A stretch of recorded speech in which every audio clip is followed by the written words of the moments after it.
ବୋଇଲେ ତାଙ୍କୁ ପ୍ରଶଂସି ତୁମ୍ଭେ ତିମିର ବିଧ୍ୱଂସୀ ରବି ଆଗମନ ସଂସି ହୁଅ ସଂସାରେ ତୁମ୍ଭ କମଳ ଚରଣ କରେ ଜ୍ୟୋତି ଆହରଣ ତହିଁ ଯାଉଛି ଶରଣ ଦୃଢ଼ ଆଶାରେ ଶୁଭ୍ର ସୌରଭର ଶିକେ ଶୁଭ ସମ୍ପାଦିନୀ ହୁଅ ରଘୁବଂଶିକେ।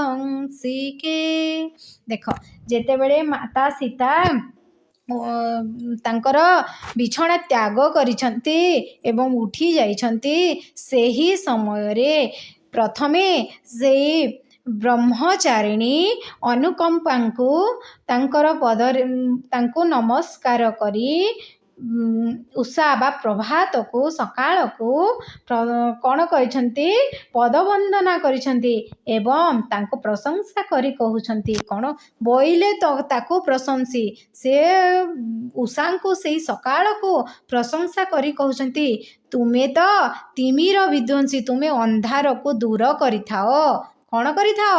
ତୁମେ ତ ଅନ୍ଧାରକୁ ଦୂର କରିଥାଅ ଏବଂ ରବିଙ୍କ ଆଗମନ ସଂସି ହୁଅ ସଂସାରେ। ସେଇ ରବି କହିଲେ ସୂର୍ଯ୍ୟ, ସେଇ ସୂର୍ଯ୍ୟ ଦେବତାଙ୍କର ଆଗମନର ସୂଚକ ହେଇଥାଅ ଏହି ସଂସାରରେ। କିଏ? ଉଷା ବା ପ୍ରଭାତ ରବିଙ୍କ ଆଗମନର ସୂଚକ ହେଇଥାଅ ବୋଲି ମାତା ସୀତା ଶିରୋମଣି କହୁଛନ୍ତି। ତୁମ୍ଭ କମଳ ଚରଣ କରେ ଜ୍ୟୋତି ଆହରଣ। ପୁଣି କହୁଛନ୍ତି ଯେ ତୁମର ଏଇ କମଳ ଚରଣ, କାହାର? ସେଇ ପ୍ରଭାତର କମଳ ଚରଣରେ ଏ ଜ୍ୟୋତିଟି, ତାଙ୍କର ଜ୍ୟୋତିରେ ରବିଙ୍କର ଜ୍ୟୋତିଟି ଆହରଣ କରିଥାଏ ଏବଂ ଚାରିଆଡ଼େ ବିଛେଇ ହେଇଯାଇଥାଏ। ତହିଁ ଯାଉଛି ଶରଣ ଦୃଢ଼ ଆଶାରେ। ତେଣୁ କରିକି ସେଇ ଜ୍ୟୋତି, ସେଇ ରବିଙ୍କର ଜ୍ୟୋତି ଉଷାଙ୍କ ଯୋଗୁଁ ଆସିଥାଏ ବୋଲି କହୁଛନ୍ତି, ଯାହା ଫଳରେ ଶରଣ ନେଉଛନ୍ତି ମାତା ସୀତା ଉଷାଙ୍କର ପାଦବନ୍ଦନାରେ ବନ୍ଦନା କରୁଛନ୍ତି ଏବଂ ସେ କହୁଛନ୍ତି ଦୃଢ଼ ଆଶା ବଳରେ, ଦୃଢ଼ ଭାବନାରେ ଅଗ୍ରସର ହେଇପାରିବ। ଶୁଭ୍ର ସୌରଭ ରସିକେ।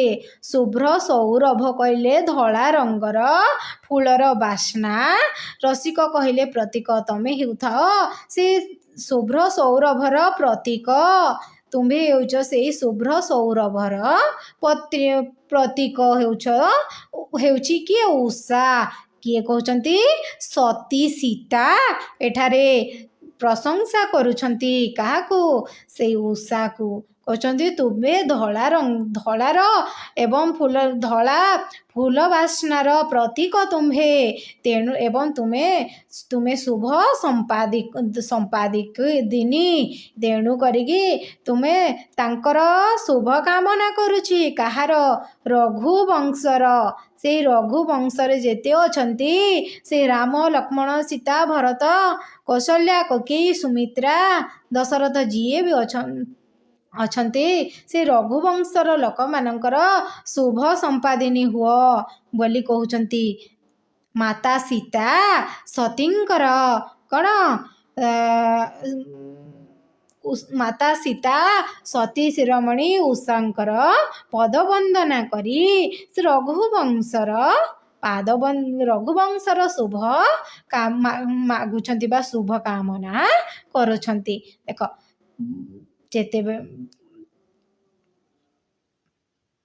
ପ୍ରଶଂସା କରି କହୁଛନ୍ତି ଉଷାଙ୍କୁ ଯେ ତୁମେ ଅନ୍ଧାରକୁ ଦୂର କର ଏବଂ ରବି ଆଗମନର ତମେ ସୂଚନା ଦେଇଥାଅ ଏ ସଂସାରରେ। ତୁମର କମଳ ଚରଣରେ ରବିଙ୍କର ଜ୍ୟୋତି ଆହରଣ କରିଥାଅ, ଯାହାଫଳରେ ସମସ୍ତଙ୍କ ହୃଦୟରେ ବା ମୋର ହୃଦୟରେ ବା ସୀତାଙ୍କର ହୃଦୟରେ ଦୃଢ଼ ଆଶା ନେଇଥାଏ ଏବଂ ସେ ହେଉଛନ୍ତି ଶୁଭ୍ର ଧଳା ଫୁଲର ବାସ୍ନାର ପ୍ରତୀକ ହୋଇଥାନ୍ତି ଏବଂ ଯେହେତୁ ସେ ଶୁଭ ସମ୍ପାଦିକ ହୋଇଥାଏ, ତେଣୁ କରିକି ଉଷାଙ୍କୁ ଶୁଭ ସମ୍ପାଦିନୀ ହୋଇଥିବାରୁ ରଘୁବଂଶର ଶୁଭ କାମନା ନେଇ ଶୁଭର ମଙ୍ଗଳ ମନାସି ତୁମେ ସେଠାରେ ଯାଅ ବୋଲି କହୁଛନ୍ତି ଉଷାକୁ ସକାଳକୁ। ଏଠାରେ ସରିଯାଇଛି। 7 ନମ୍ବର। 8 ନମ୍ବର ଦେଖିବା ଏବେ।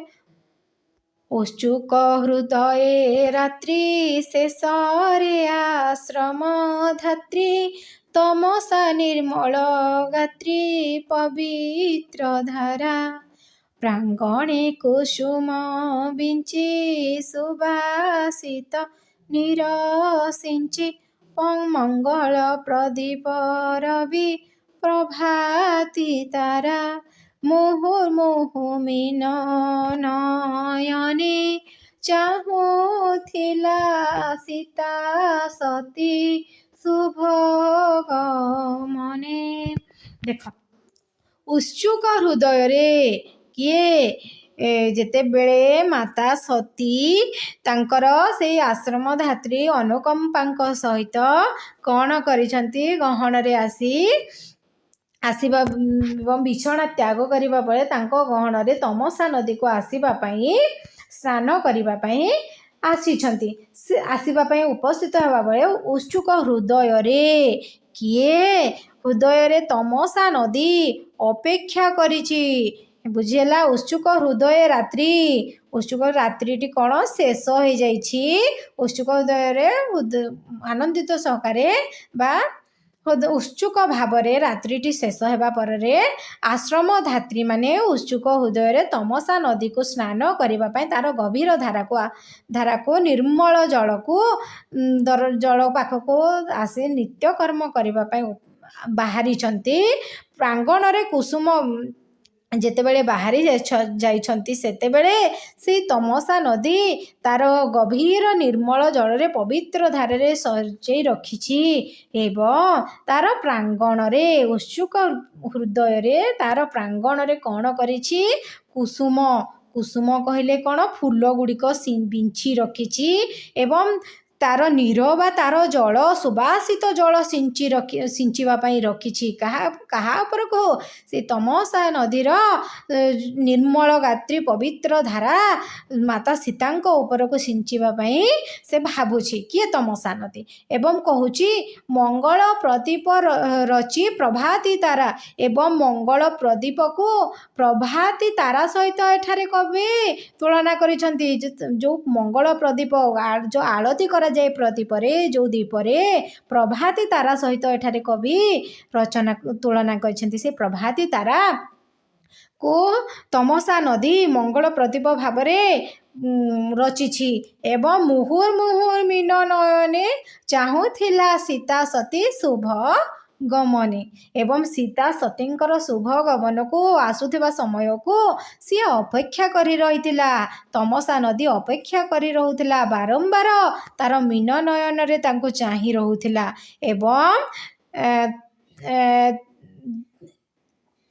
ଏବଂ ତାର ପ୍ରାଙ୍ଗଣରେ କ'ଣ କୁସୁମ ଫୁଲ ଗୁଡ଼ିକ ବିଞ୍ଚିଥିଲା, ସୁବାସିତ ନୀର ସିଞ୍ଚିବା ପାଇଁ ପାଖରେ ରଖିଥିଲା।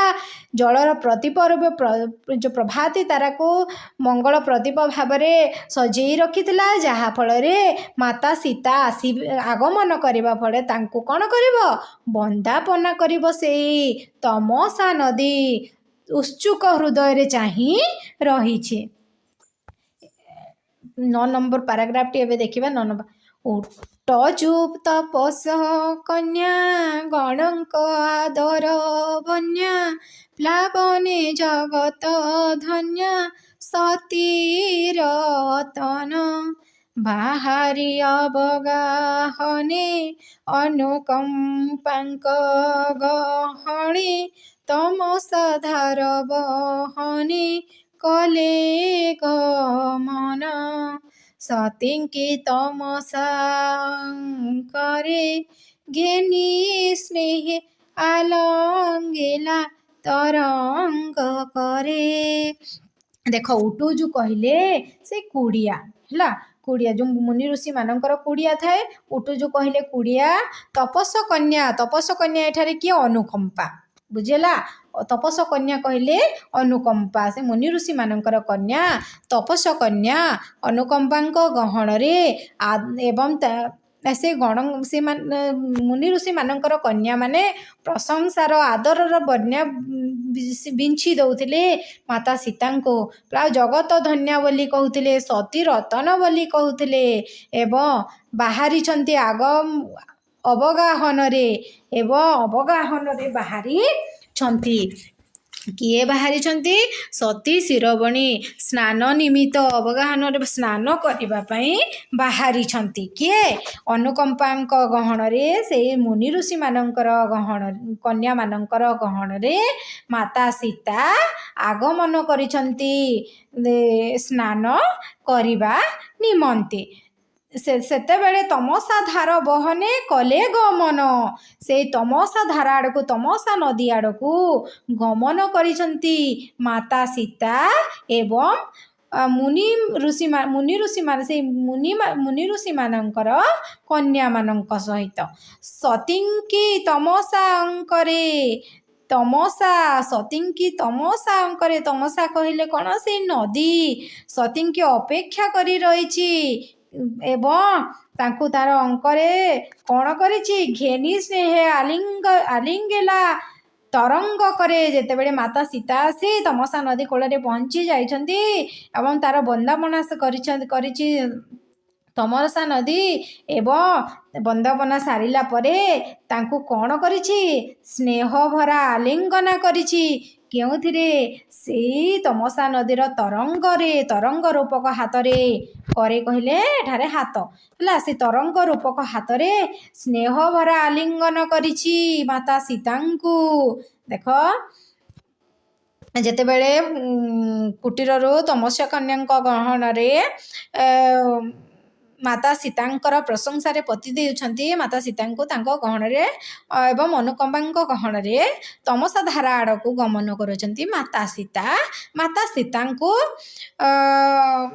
चाहि रही तमसा नदी तार अंकरे कौन करिछि घेनी रही पूरा अपेक्षा करी रही एवं जेतेबेले माता सीता से उपस्थित होइछन्ती स्नेह तांको बंदापना करिछि तमसा नदी ता सहित ताको स्नेह भरा आलिंगन करिछि तार तरंग रूपक हस्तरे बा कररे तार तरंग ढेउ रूपक कररे एतिरे सरी 9 नंबर पदटी तारे 10 नंबर पदटी देखिबा अमृत मधुर स्वरे भासिला परितोषरे माँ गो मो मानसरे नथिला आशा पुणी कहूछि जे अमृत मधुर स्वर रे भासिला परितोषरे भासिला बोले कहिला संतुष्ट भावरे खुशी होई कहिछि से तमसा नदी मधुर स्वर रे सी माता सती शिरोमणि को एवं सीता को माँ गो बोली संबोधन कछि माँ गो बोली कहूछि माँ गो मोर मानस रे मोर चिंताधारा रे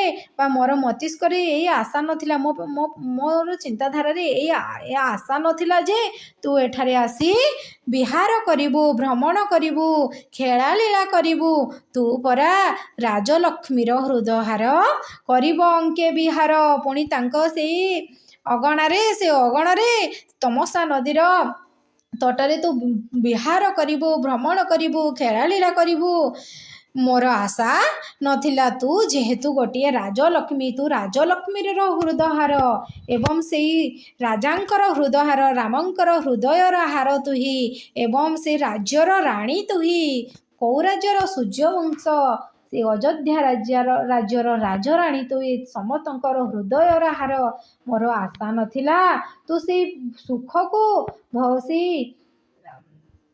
भोग कर से सुख शांति को से विलास व्यसन को परिधान परित्याग करी आज तू एठारे मो तमसा नदी तीर रे विहार करिबू भ्रमण करिबू मोर तिले हेले आशा नथिला सती करी परिहार भोग पिपासा तोर से भोग पिपासा को परिहार करी तू एठारे उपस्थित हेबू मोर टिके मध्य आशा नथिला तेणु तू जेहेतु आसी जाइछु तेणु करके मु आज ठारू भाग्यवती हे गली तोर से स्पर्श